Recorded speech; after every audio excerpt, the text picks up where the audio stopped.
The girl you play for 60 hours is not who you think she is. The brother walking beside her has been dead for decades. The mother painting death on a monolith is not the villain. And the gentle old man who has been quietly helping you since the very beginning? He is the one killing everyone. Every single thing you assumed about this story turns out to be a lie, wrapped inside a love so enormous it destroyed a family, a world, and everyone unfortunate enough to exist inside a painting. Let your shoulders settle. Breathe in slowly. Tonight we are going inside the story of the Dessendre family, one of the most quietly devastating pieces of storytelling in recent memory. From a burning house in Belle Époque, Paris, to the edge of a painted world on the verge of being erased forever. We are going to move through it carefully, because every detail has weight, every name is a clue. And by the time we reach the end, the choice you are left with will feel genuinely impossible. This is Clair Obscur Expedition 33, a story about grief so heavy it became a world, and a family that loved so completely the love became a prison. The city of Lumière looks, at first, like a dream someone had about Paris. Gas lamps flicker on iron-railed bridges. The streets are cobblestone and shadow. The fashion is turn-of-the-century elegance worn by people who know they are running out of time, because they are, quite literally, running out of time. Once a year, an enormous figure appears at a distant monolith across the sea and paints a single number onto its face. Whatever that number is, every person of that age in Lumière dissolves into smoke and flower petals before the sun sets. This is the Gommage. The word is French for erasure. It has been happening year after year, counting down from 100 for 67 years. When the game begins, the number is 33. Gustave, the engineer with a mechanical arm, the expedition captain, the man with exactly 1 year left to live, watches his former lover Sophie become petals on the wind. Then he boards a ship. Because every year, Lumière sends volunteers across the water to find and kill the paintress, the towering, mysterious figure responsible for this annual act of erasure. 67 years of expeditions, 67 years of failure, 32 attempts, not one success. Expedition 33 is the latest attempt. Its members include Gustave, Lune, a brilliant mage whose entire life has been directed toward solving the mystery of the paintress, Maelle, a warm, steady woman who has made her peace with living under a countdown, and Maelle, 16 years old, an orphan who joined because she has never felt she belonged anywhere in Lumière and is searching for something she cannot quite name. She cannot name it, as it turns out, for a very specific reason. But we will get there. This is the world as we understand it in the opening hours. A city under siege by a countdown, a monster painting death onto stone, and heroes setting out to stop it. Here is what the game eventually reveals.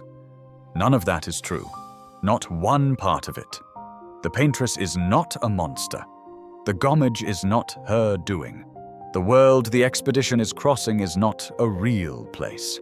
And the mysterious, helpful figure who has been appearing to guide Maelle since the very beginning, the gentle, silver-haired old man calling himself the curator, is the one actually killing everyone.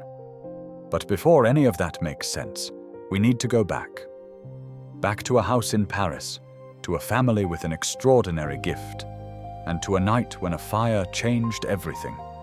In the real world, the layer beneath the story that the game eventually pulls back the curtain to reveal. The Dessendre family lives in Paris near the turn of the 20th century. It is a family of 5. Renoir, the father, Arline, the mother, Claire, the eldest daughter, Verso, the son, and Alicia, the youngest daughter. They are painters, not in the ordinary sense of artists, who work with pigment for pleasure or commerce, but in a deeply supernatural sense.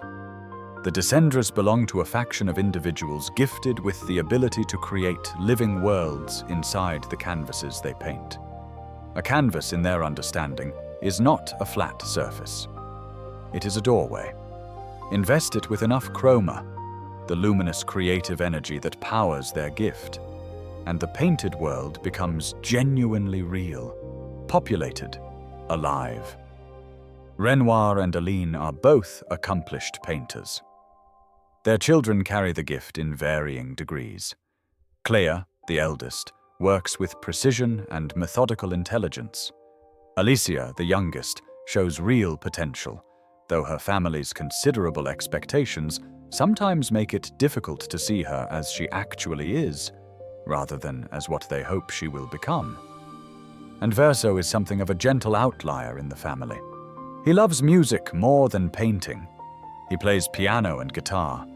He prefers sound over image, the pleasure of an ordinary afternoon over the psaitern, formal ambitions of painter society. But Verso did make one canvas. He painted it when he was young, not as an ambitious work, not as a demonstration of his family's power, but in the quiet, personal way that honest art often gets made. It was simply a reflection of what he loved, an alternate version of Paris, a little warmer and a little dreamier. Creatures drawn from his affection and his imagination, the gestrels, whimsical painted figures, a creature that, based on what the game shows us, seems to be inspired by Verso's own dog, and Esquia, a magnificent mythical being who carries something of Verso's generosity of spirit. He called this painted city Lumière. Alongside the painters, there exists another faction, the writers. The game deliberately leaves their full nature unexplored. The conflict between painters and writers is one of the genuine mysteries the story holds in reserve, and the community has been vocal in hoping future content will address it. What is established is that the two groups are enemies. The war between them is real and dangerous, and the writers are the reason everything that follows happens. On what the game's internal chronology describes as December 33rd, 1905, a date whose number carries its own eerie weight, the writer faction attacks the Dessendre manor. They set it on fire. Verso goes back in. He goes back into the burning house because Alicia is still inside. He gets her out, and then the fire takes him. Alicia survives, but she is permanently disfigured. She loses her voice. She loses significant sight in one eye. She carries the night's evidence on her body for the rest of her life. The burns, the silences, the absence of the brother who chose her over his own escape. The family loses its son, its quiet musician, the one who preferred piano keys to paintbrushes and made a painted city because he loved the particular texture of the world he was trying to preserve. Grief, when it arrives in a family, does not arrive the same way for everyone. Renoir grieves in one direction. Aline grieves in another entirely. Aline enters Verso's canvas, and she does not come back. This is the pivot on which everything else turns. Aline Dessendre, mother, painter, grief-shattered, steps through her dead son's canvas and begins to build a life inside it. She does not merely visit, she reshapes the world, pours her extraordinary chroma into it to populate it further, breathes people into being, and creates painted copies of her family. A version of Renoir, versions of her daughters, and most crucially, a version of Verso. Alive, walking, speaking, completely unaware that he is a mirror of someone who no longer exists outside the painting. The canvas holds something neither of them could have planned for, a fragment of the real Verso's soul. When he painted Lumière as a young person, a piece of himself became embedded in it, not by design, simply as a consequence of how creation works. This soul fragment is what sustains the canvas. As long as it endures, the painted world endures. And as long as the painted world endures, some small piece of Verso persists in a form his mother can be near. For Aline, this is not delusion in the ordinary sense. It is the most human imaginable response to devastating loss. She chose the one place in existence where she did not have to face what was gone. The problem is that prolonged residence inside a canvas is not healthy for a painter. The chroma expenditure is continuous, relentless, quietly consuming. Aline is deteriorating. Renoir knows it. Renoir's response, the response of a man who loves his wife and is watching her disappear into a painting as surely as he lost his son to a fire, is to go in after her. He enters the canvas. He tries to bring her home. And here is where the story reveals its most devastating inversion. The methods Renoir chose to force Aline out of the canvas are the same methods that have been killing the people of Lumière for 67 years. Renoir's chroma is more powerful than Aline's. From inside the canvas, where he eventually becomes the entity the expedition knows as the curator, he uses that superior power to erase the oldest of Aline's creations, year by year. Each erasure drains Aline further, weakening her grip on the world she built. His calculation: if he depletes her power enough, she will have no choice but to leave. He calls this love. He frames it to himself as saving her. The people of Lumière experience it as a death sentence delivered annually by a monstrous paintress. But the paintress, Aline herself, has been climbing to the monolith each year not to kill anyone. Based on how the game presents this reveal, it appears she was using the numbers as a warning system, a signal to her people that the erasure was coming from outside, that something beyond the canvas was dismantling them, that the threat was not her. She cannot stop what Renoir is doing from inside, but she can attempt, year after year, to give her created people some knowledge of what is happening to them. Whether anyone in Lumière ever truly understood that message is left, poignantly, unanswered. And the fracture, the catastrophe that split Lumière from the mainland at the very beginning of this 67-year history, was caused by the first direct clash between Renoir and Aline inside the canvas. Their opposing powers, their enormous love expressed as conflict, tore the painted world physically apart. One half near the coast, one half on a distant island. The people inside woke up separated, with no explanation, and began sending expeditions across the water to try to survive what they could not understand. All of this, the Gommage, the fracture, the 67 years, the 32 failed expeditions, every person who died crossing a continent full of monsters, because a family could not agree on how to grieve. The Verso who joins Expedition 33 is not Verso Dessendre. He is a mirror. He was painted by Aline out of grief, shaped to look and sound and move like her son. He has Verso's face, voice, mannerisms, and his particular quality of warm restraint. But the real Verso Dessendre has been dead since December 33rd, 1905. What the painted Verso is, what makes him genuinely one of the most interesting characters the game produces, is that he knows all of this. He has always known.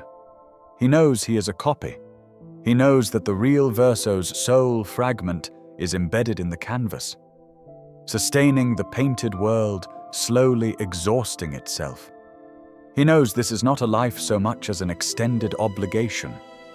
He was part of what the game calls Expedition Zero, an early mission that went into the continental area after the fracture, which included both the painted Verso and the real Renoir Dessendre, who had also entered the canvas to retrieve Aline. Both became immortal during this period, sustained by Aline's chroma woven into the Dessembre's canvas around them. Renoir's immortality gives him the ability to maintain himself inside the canvas indefinitely. The painted Verso's immortality gives him 67 years of watching everyone around him die, while he does not. He watched a fellow expeditioner named Julie, someone he fell in love with in the years following Expedition Zero, grow afraid of his immortality. Her fear led to a confrontation that ended in deaths. Verso was responsible for, however unwillingly. He returned to Lumiere, was treated with suspicion as the only survivor, and eventually left. He befriended Esquia and Monaco, beings who knew the truth of the canvas and whose relationship with him mirrored, in certain ways, the connections he might have had in a real life. He worked with subsequent expeditions, year after year, trying to guide them toward the paintress. None of them succeeded. In what the game's chronology places as year 49 of the monolith, the real-world Clair, Verso's surviving older sister, appeared and told him that Alicia had entered the canvas. His little sister, the one the real Verso died saving, had come through the painting to help their father force Aline out. She had been overwhelmed by Aline's chroma almost immediately. She had been reborn inside the painted world without her memories as a girl named Maelle. She was growing up inside the very canvas her dead brother made. The painted Verso received this information. He understood what it meant. And then he waited. He watched Expedition 33 arrive. He watched the painted Renoir, a version of his father that Aline created and that became increasingly violent in its devotion to the paintress, nearly destroy them on arrival.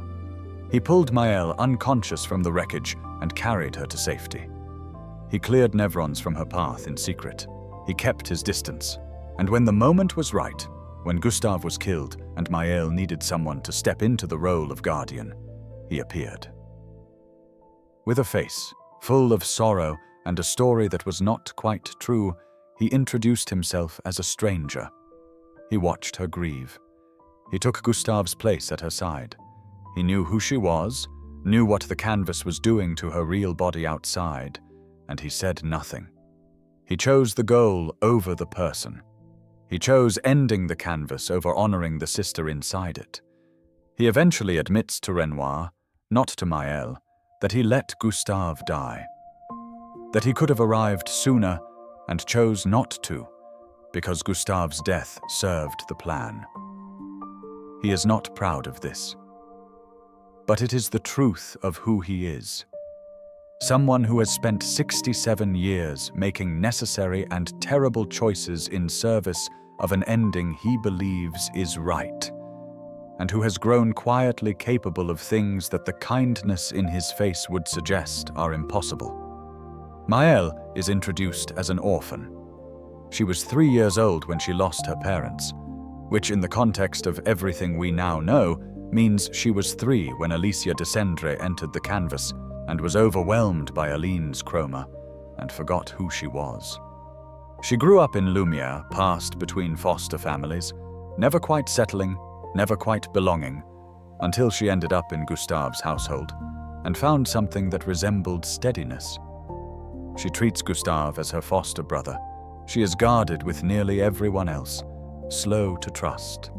She joined Expedition 33 because she felt out of place in Lumiere and wanted to find somewhere she fit. She was searching for something she could not quite name, and could not name it because she had forgotten it. Literally. When Alicia Dessendre came through the canvas and was overwhelmed by Aline's power, she was not simply made to forget her identity. She was restructured. She became Maelle, not in the sense of a disguise, but in the sense of a genuinely different person, sharing a body with the girl who came through the painting. Maelle's memories, her childhood in Lumiere, her bond with Gustave, all of it is hers, even if it was constructed by a canvas. This distinction matters. Maelle is not a false version of Alicia. She is Alicia, experienced from the inside of a different life. The visions that trouble Maelle in the first 2 acts, glimpses of a masked girl with white hair who seems to know her, who seems to blame her for something she cannot place, are a version of her own suppressed identity trying to surface. The masked girl is the painted echo of Alicia, the version Aline created when populating the canvas with her copied family. This painted Alicia wears her scars openly. She cannot speak. Her face is covered. She watches Maelle from a distance with what the game carefully renders not as malice, but as deep and wordless sadness. Based on how Aline's grief seems to have shaped every part of the canvas she built, this detail suggests something quietly painful. The painted Alicia carries the weight of Aline's complex feelings about her youngest daughter, the daughter who survived, the daughter Verso died for. The game never states this outright, but it is difficult not to feel it in how the masked girl appears, always at the edge, always watching, never approaching, never speaking, as if she is waiting for something she cannot ask for. Maelle's identity surfaces after the defeat of the paintress at the end of Act 2. The Gommage that Renoir triggers erases every human in Lumiere, including Maelle. When she comes back as Alicia, with Maelle's memories layered onto Alicia's. 2 childhoods, 2 sets of people she loves, 2 names that are both genuinely hers. In the real world, Alicia cannot speak. She is disfigured. She carries the night of the fire in her body. Inside the canvas, as Maelle, she had a voice. Friends who chose to love her. A version of her brother who was alive and present and real in the way that mattered most to her. She knows by Act 3 what staying in the canvas costs. She knows her real body is slowly deteriorating the longer she remains inside. She knows the canvas is not what she once believed it to be. She chooses to stay anyway. Here is what makes the game's ending so genuinely, uncomfortably difficult. The painted world is not hollow. It is not an illusion that moral clarity demands be destroyed. The people of Lumiere were created by Aline, but they are real in every way that functions. They think, grieve, love, fear, form relationships, mourn their dead. Gustave's grief over Sophie is not simulated. Lune's obsession with her parents' research is not simulated. Shiel's hard-won peace with a world of early death is not simulated. These are inner lives, as authentic as chroma and intention can make them. The expeditioners who died crossing the continent over 67 years were real enough to leave journals, to have names, to be mourned by the people they left behind. The canvas also reflects, in its bones, the specific personalities of everyone who contributed to it. Aline painted the humans of Lumiere with her grief saturating every brushstroke, and her grief about fire is woven into the world's fabric at a fundamental level. Fire in the game's combat system is the most devastatingly effective element by a significant margin. This is not an arbitrary design decision. It is storytelling embedded in mechanics. The world Aline built in her son's memory fears and yields to fire the way she does, because fire is the thing that unmade her family. The canvas is afraid of the same thing she is. Verso painted the Gestrels and the continent's creatures with the warmth and eccentricity of someone who loved the alive and strange. Monaco, the scholarly, bloodthirsty, deeply beloved gestural companion, is, based on what the game's details suggest, drawn from Verso's own dog. Esquire, the mythical creature who carries the expedition across impossible distances, carries something of Verso's generosity in the way it moves through the world. Clair, operating from outside the canvas with characteristic precision, painted the Nevrons, the monsters that have killed every previous expedition for 67 years. She designed them as a mechanism. Every human killed by a Nevron has their chroma transferred to Renoir, feeding his power to use against Aline. Every death on the continent over 67 years has been, in a terrible and very precise way, fuel for a husband trying to get his wife to come home. The Nevrons call Clair Mistress When you know this, and you look back at 67 years of failed expeditions, what you see is not random danger. It is a family at war, and every expeditioner who ever died on the continent was caught in the crossfire. Renoir painted the accents, powerful, ancient-seeming entities placed inside the canvas as interpretations of the Dessendre family. Each accent reflects a family member rendered in Renoir's particular emotional register. The accent representing Verso, notably, wears many masks. Based on what the game reveals about the real, Verso's tendency to keep his true feelings close and to operate behind layers of misdirection, this could be read as Renoir's understanding of his son, a person who showed the world one face and kept others carefully hidden. And now Alicia, who has only recently learned she is a painter at all, is being asked to decide what she will do with a world that was built, in part, for her. The ending comes down to a single moment, a single decision. You choose either Maelle or Verso. You fight the one you did not choose.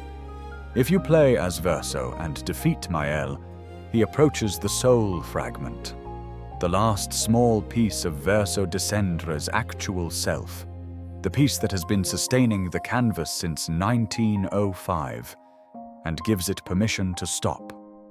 The fragment releases. The canvas dissolves. Every person and creature and stone within it ceases to exist. The painted Verso himself ceases to exist. Alicia is expelled into the real world, gasping, back in Paris, back in her disfigured body, back in her silence. She stands at her brother's grave with Renoir and Aline, who have finally come home to each other. Clair is there. The family is together, grieving in the open air of the real world for the first time. And Alicia, at the very edge of the ending, sees them one last time.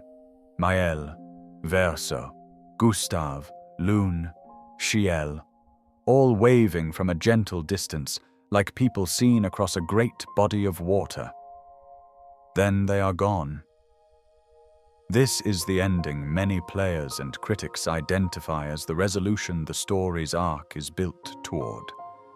Not a happy ending. It is profoundly sad, but a true one. A cycle of grief broken rather than painted over. Verso's soul fragment, finally allowed to rest.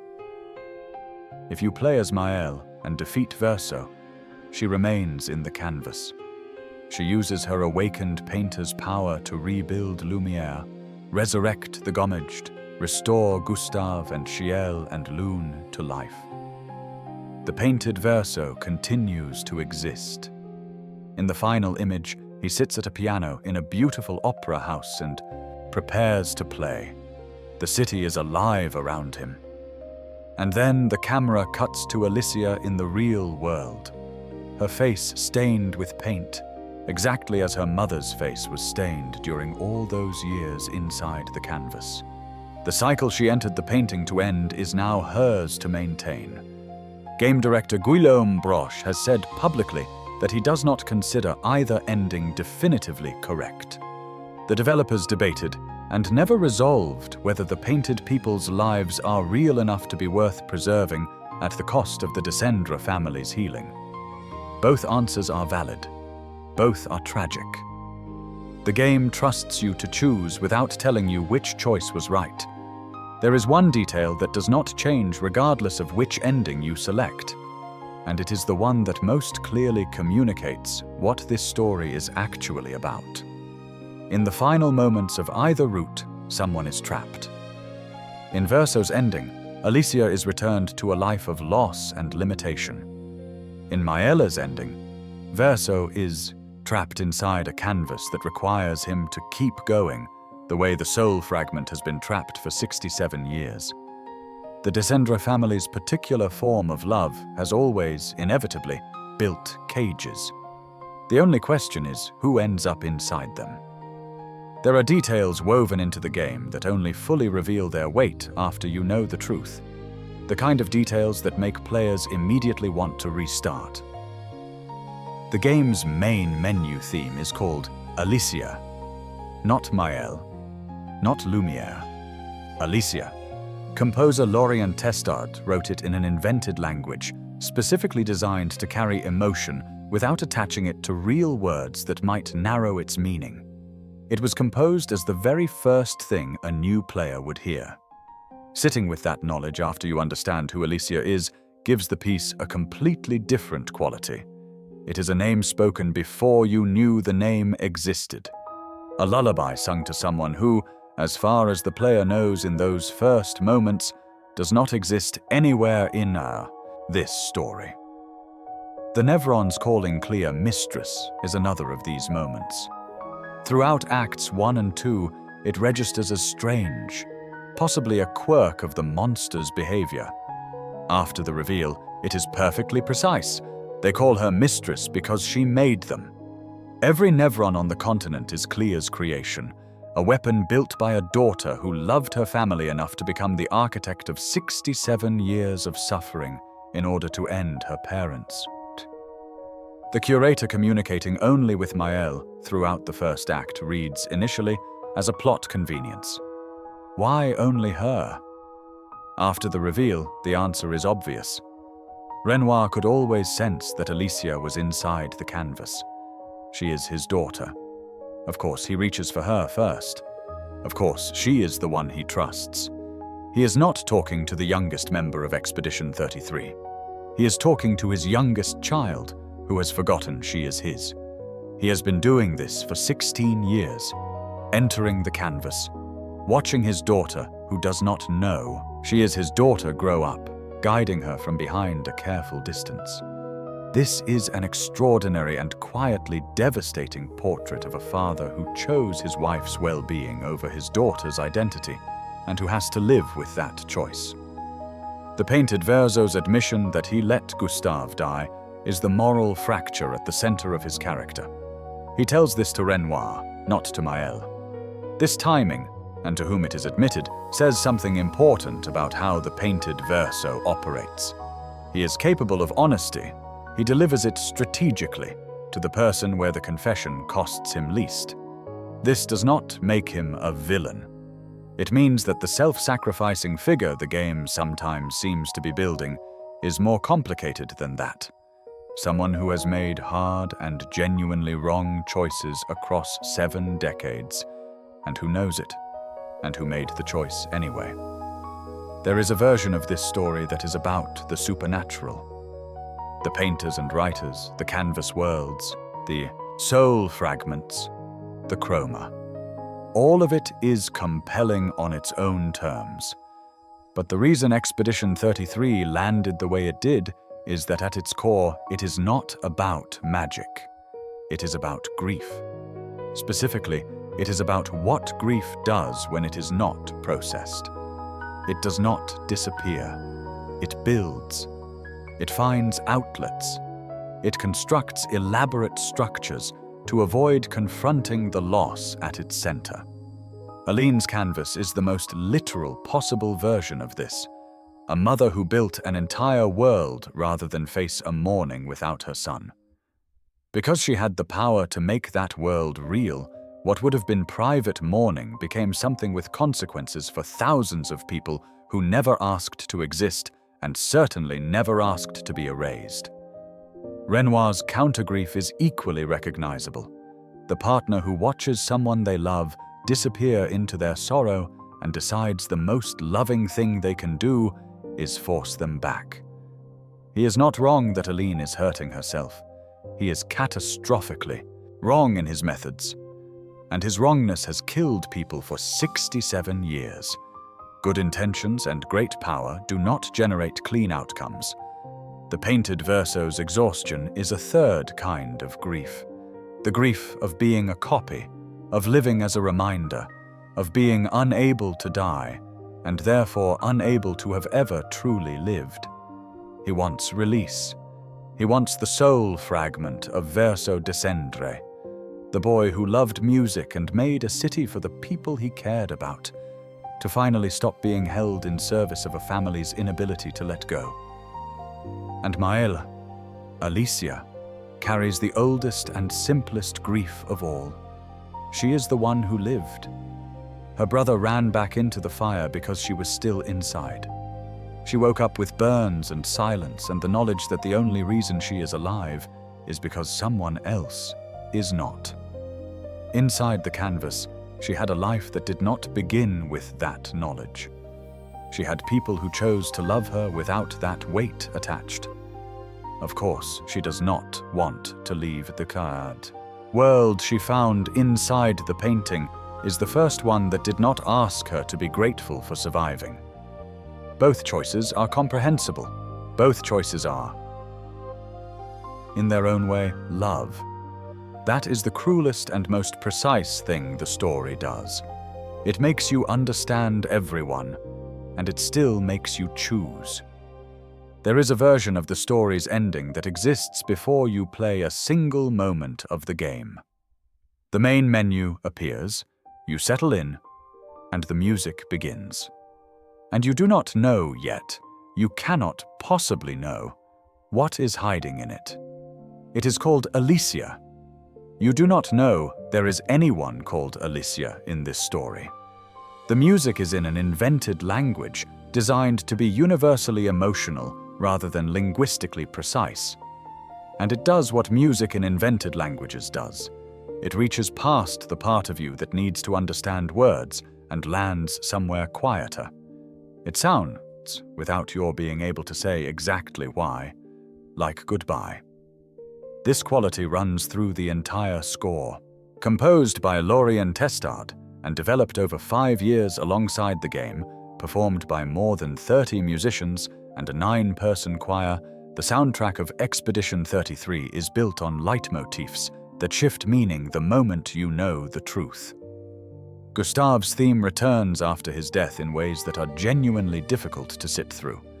The track called Lullaby for My Sister, which appears in the official soundtrack, carries a weight that only fully arrives when you know whose sister it is about and what it cost him to be the one who wrote it. Even the combat music reflects the canvas's emotional architecture. Battle themes are beautiful in ways that real battle music rarely is, because the world they are scored to was painted by someone who loved the ordinary too much to make it ugly, even when it was dangerous. Voice actor Ben Starr, who played the painted Verso, also sings on a track called Until Next Life. Starr has spoken publicly about preferring the Maelle ending, despite playing Verso, suggesting the ambiguity in his own character's arc is more emotionally resonant to him than resolution. Jennifer English, who voiced Maelle, has noted the opposite preference. The people who made this story, apparently, cannot agree on which ending is right either. Director Guillaume Broche has confirmed publicly that the disagreement continues even among the creators themselves. This may be the most accurate thing about grief that Expedition 33 manages to say, that even the people inside it cannot agree on what healing looks like. Renoir and Aline could not agree. The painted Verso and Maelle cannot agree. The players cannot agree. That is not a failure of the narrative, that is the narrative. The inability to find a clean answer is what grief actually feels like from the inside. And a story that pretended otherwise would be telling a smaller truth than this one does. Verso Dessendre was born on February 22, 1879, in Paris. He died in a fire in Sierre, December of 1905, running back into a burning house because his little sister was still inside. He made a painted city that reflected what he loved: music, warmth, creatures, the texture of ordinary life.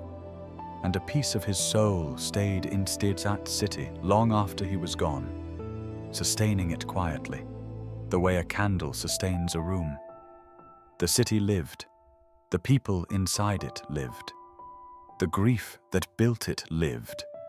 And somewhere in the notes of a song called Alicia, played in an invented language before any player knew why the name mattered, that love persisted too. Whether the canvas deserved to survive is a question the game refuses to answer for you. But that the love inside it was real? That part, at least, is not in question. Thank you for spending this night with the Dessendre family. If this story found something soft in you, if it made you want to sit with it a little longer, or to start the game over and notice all the things you missed the first time, I would be so grateful if you subscribed to the channel and left a like on this video. It genuinely helps this little corner keep going. Take care of yourself. Rest gently. We will be here again whenever you are ready.